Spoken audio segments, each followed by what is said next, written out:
here. If you're looking for her on Twitter, that's how you find her, as the Megan Hallett, the only one of its kind. What we wanted to do today, Megan, thanks for coming, and thanks for those who are joining in live, and thanks for those who are listening later.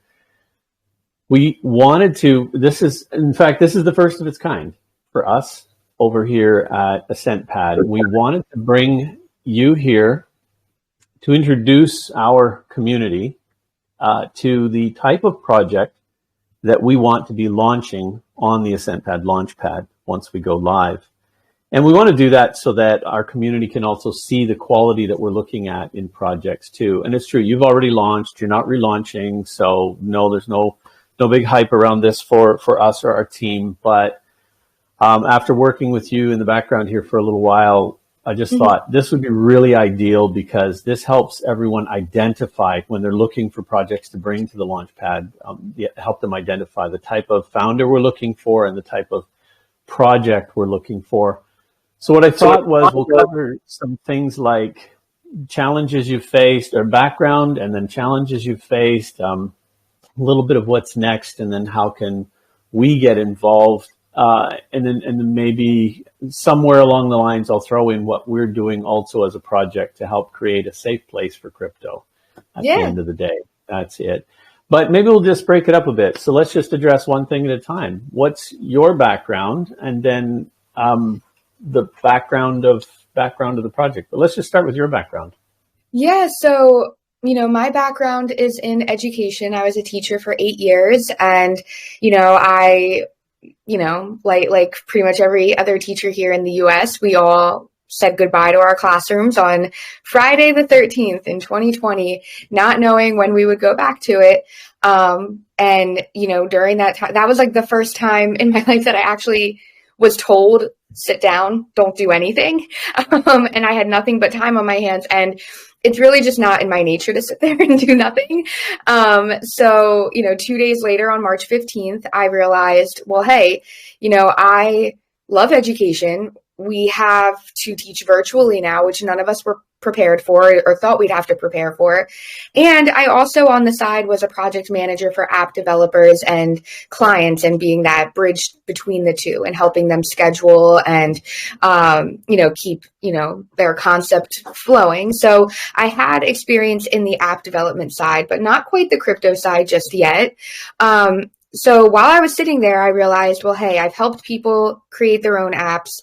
I am a teacher, and I'm seeing a problem here with the need for virtual education. Why don't I build something? Because I don't know how long we're going to be doing this for, but I better use my time wisely and see if I can create something good out of this time. So then from there, I, went to my app developers. I said, look, can we build something for education? We did, and it was designed simply first for children. It wasn't until 2021 that I discovered utility tokens. I was always investing in larger cryptocurrencies and, bigger names that you hear in the headlines. But then I said, wait a second, there's these other tokens that I wasn't too familiar with. And that's when the idea to create the SOWL token was, formed and evolved. And then so SOWL wasn't a crypto project. It was not initially. Yeah, no, wow. It was only going to start as a mobile app that could help families during the pandemic.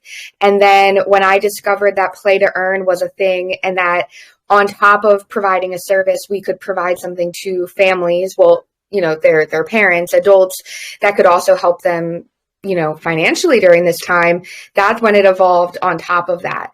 And ever since that hit me, I just was creating a roadmap that could go an entire decade at this point, because now I'm seeing that the opportunities are endless to keep evolving.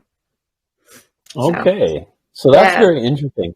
All right. Yeah. So now what we've done is taken an IRL project that has value to families and children of all ages, and it's an education tool. Yep. So because you're not a dev in the crypto space, and technically neither am I. I might be okay at administrating code and managing code, but not developing code. Right. Since SOWL wasn't always a Web3 project, Were there any challenges along the way? And I know there are some we don't want to dive deep into, but every project has challenges. What were some of the challenges you faced?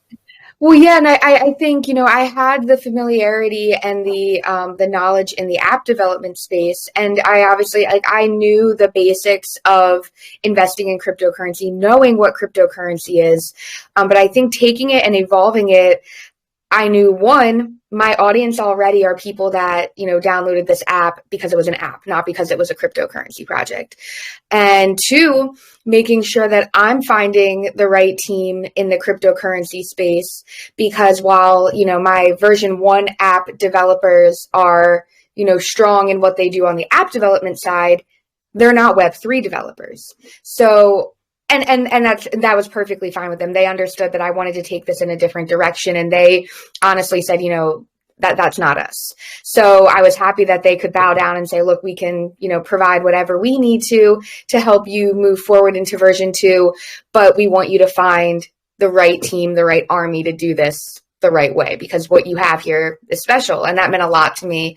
And so I think just finding the right team and people and developers to take this a step further was something that I needed to make sure I really took my time and due diligence with. And I am still learning, it's hard to know what you're looking for, right? And it's very different because when you're developing I don't know, I want to call it a Web 2 app because that's what it is. When you're developing an app for mobile devices and for families at home and for children and education and things like that, mm-hmm. You're not actually trusting anyone with the bankroll. You're not trusting anyone with all the money. Whereas when you get into Web 3 and you have a contract online, suddenly the token, that's all the money. So yeah, that's a challenge, because trusting someone with that, it's a and I think just not even to really get into other projects during this time right now, but I think it's safe to say every day we see somebody do something very unethical in this space, and I never wanted to ever fall into that caliber, and that was what led me to the choice of saying, okay, well, now I know what KYC is. I know, I used to think if somebody was getting doxxed, that was a bad thing, right? I'm like, oh my gosh, they doxxed them. They put all of their personal information out there. Well, now in this space, being doxxed is a good thing. There's a positive connotation to it. So even when I tell my friends and family, I'm like, yeah, I'm doxxed. And they're like, are you okay? I was like, yeah, no, I wanted to be. Like, I want to show people who I am, what I'm building. Yeah. And so even that entire platform itself, I think so that in terms of a project founder, mm-hmm. This is you're the kind of person we look for. We want to find someone who's not afraid to put their face on it. The face alone isn't enough. That's what doxing really is. It's maybe a video like this. We talk to you, you tell us your name, but the reality is, are you really who you say you are? Let's be, brutally honest. There are pathological liars who can make us believe anything. They generate emotions to suit their needs, and they really do put on a good mask. So doxing alone is not enough, and that's why we want to take things to another level at AscentPad, where we would ask you to do a KYC with us, which actually does a background check using your government ID and government documentation. So, I mean, for the sake of everyone listening, are you afraid to do something like that? Oh, no, I think not at all. Not at all. Yeah. I mean, the one speeding ticket I got, 6 months after I got my license, that scared me half to death. That would be the only thing. I mean, that was enough to worry me. I'm like, oh my gosh, my reputation's ruined. And of course, my friends are like, you got a speeding ticket. I mean, it's a little different, but and that's what I've always said too. If I'm going and entering this space and doing a project like this, I'm putting my entire self out there, and I wouldn't do that if I ever felt like I couldn't, and I hope regardless of the challenges, see someone with your, let's call it attitude towards this, you're not worried about the background check. And you have to understand this too, for anyone who's listening. A KYC doesn't do a background check that puts you in prison. It just actually verifies you are who you say you are and that your address is where you say you are. And then that information has to be stored in accordance with privacy laws. So AscentPad being a South African owned company, we're under a law we have to comply with the equivalent of GDPR. We have a local law, PAPIA here. So we have to comply with that anyways. So none of this information actually goes out. It's there to protect your market participants. They know that someone's got your legal information, and if a legal case needs to be made, we can invoke the authorities, but we can't do anything with it on our own. We have to go by law to the authorities and start a legal process. It's just that we can do that now that we've got that information, and we can only do it if it's legally proved that you've broken the law. So a lot of people are worried about KYCs because of that. So no, nobody makes this stuff public. Nobody does that. That's just not going to fly. But it gives investors or market participants the assurance that, you know, you're not going to do something funny. So basically, you would say you're the kind of person then that takes responsibility and and holds yourself accountable for things that happen in your project. Yeah, you know, and I think that it's important to. I think, especially in a market that's so volatile, there's only so much as a project founder that you yourself can control. You know, we're not in charge of the entire market, but we are in charge of how we react to it.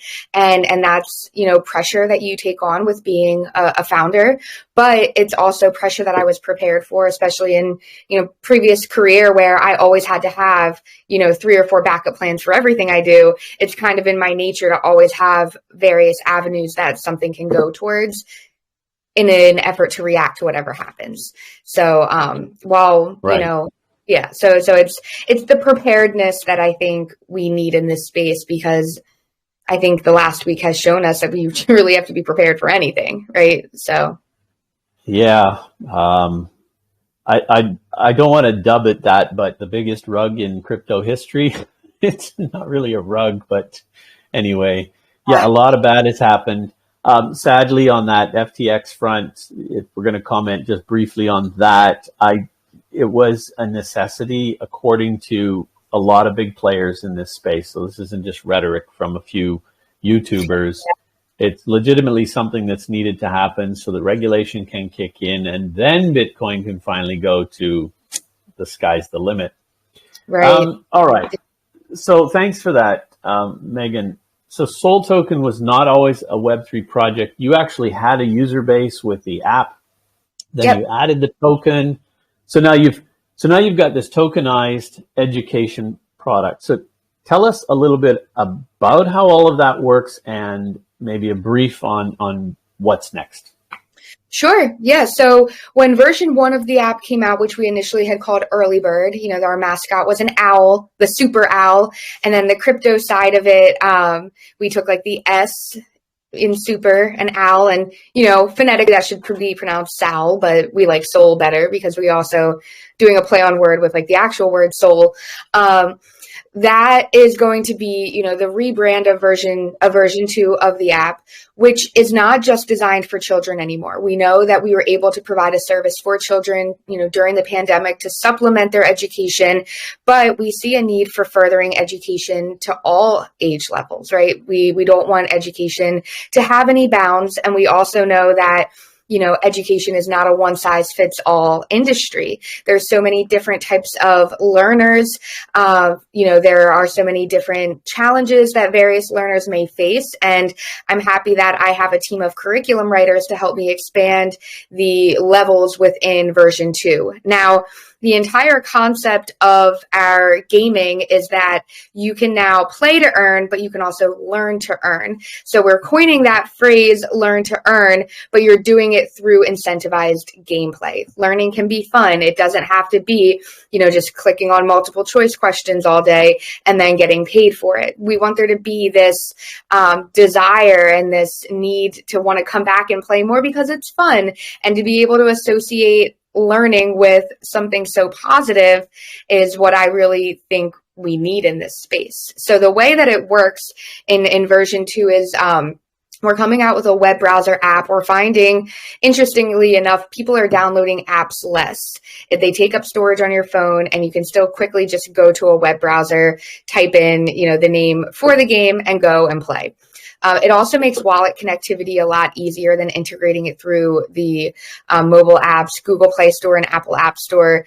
They have a lot of regulations with it, especially now, but having it as a web browser app helps us also get it out to people worldwide even quicker.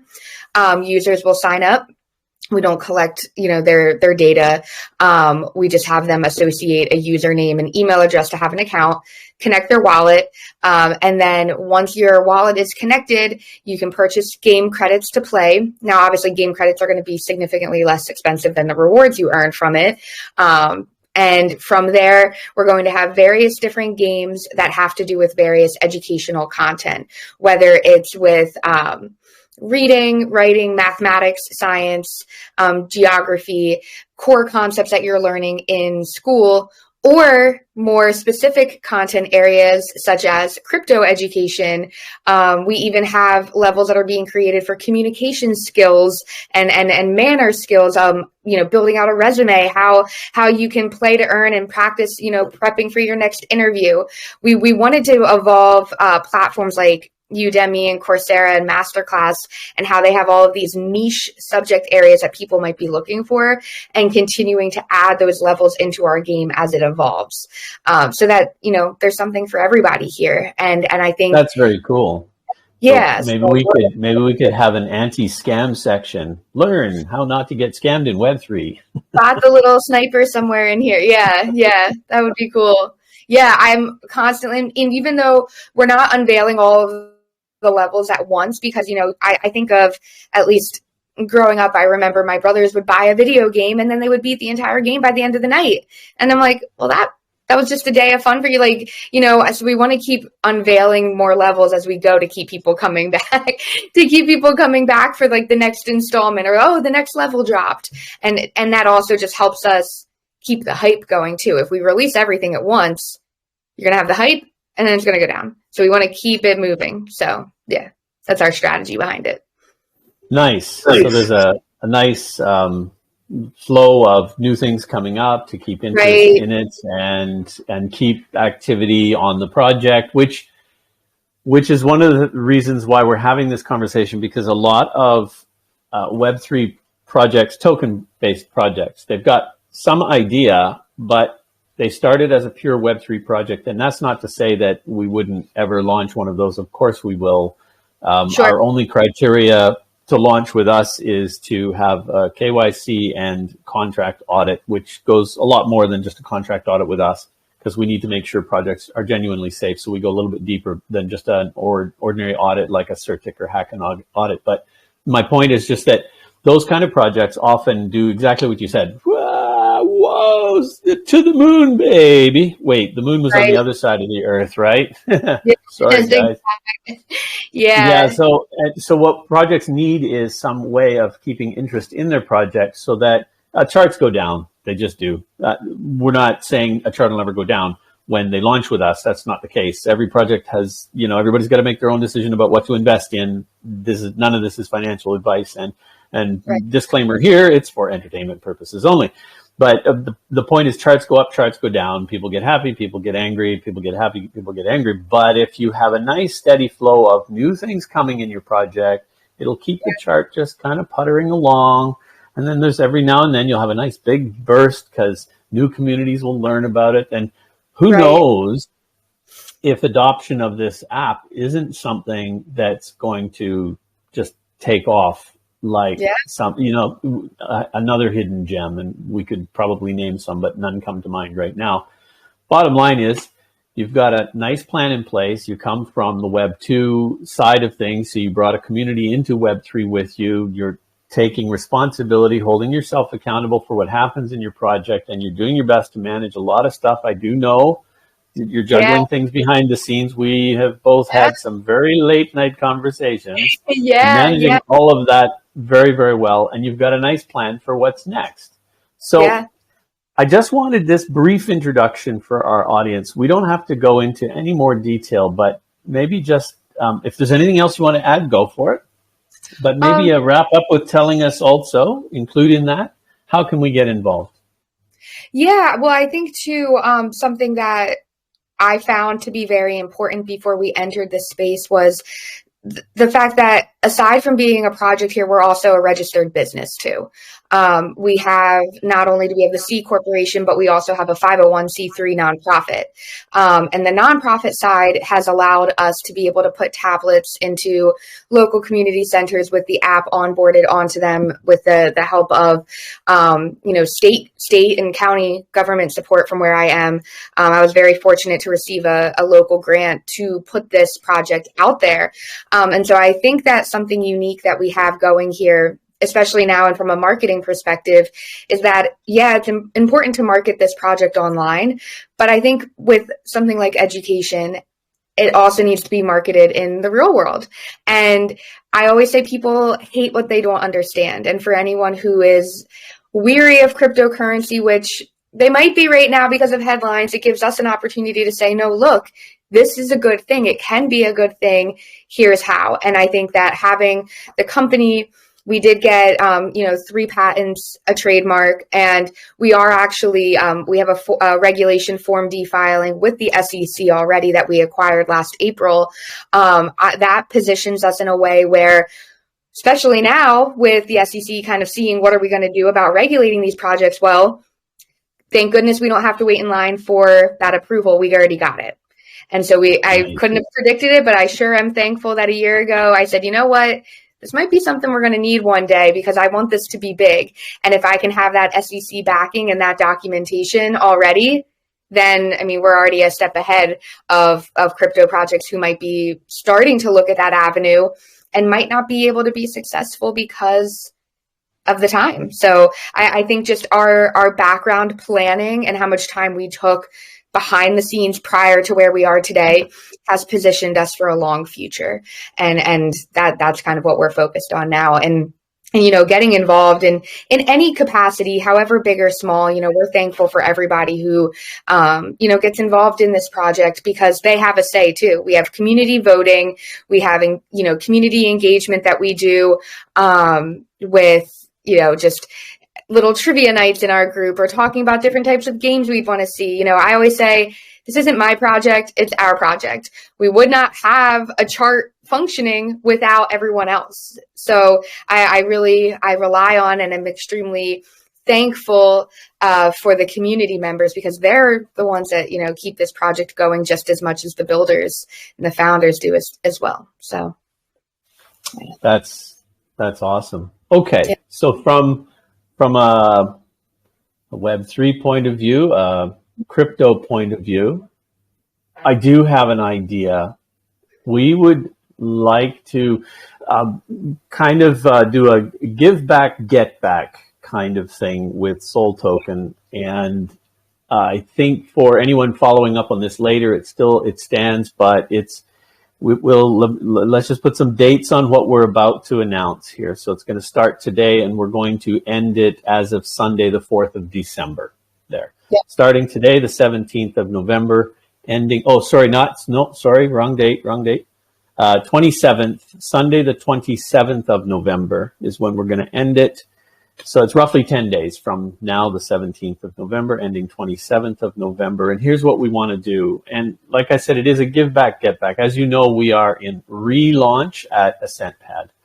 So what we've done is used our NFT project as a funding mechanism for this. We've lowered the entry price because there's some market participants that want to get in using some real BUSD or BNB, and we'll decide on that with the community when we actually get closer to the private sale component of what we're about to do. But here's what we're going to do. So all the NFTs minted, the Crypto Bronto NFTs minted from now till the 27th, we will be buying 10%, with 10% of the mint, we're going to be buying SOWL tokens.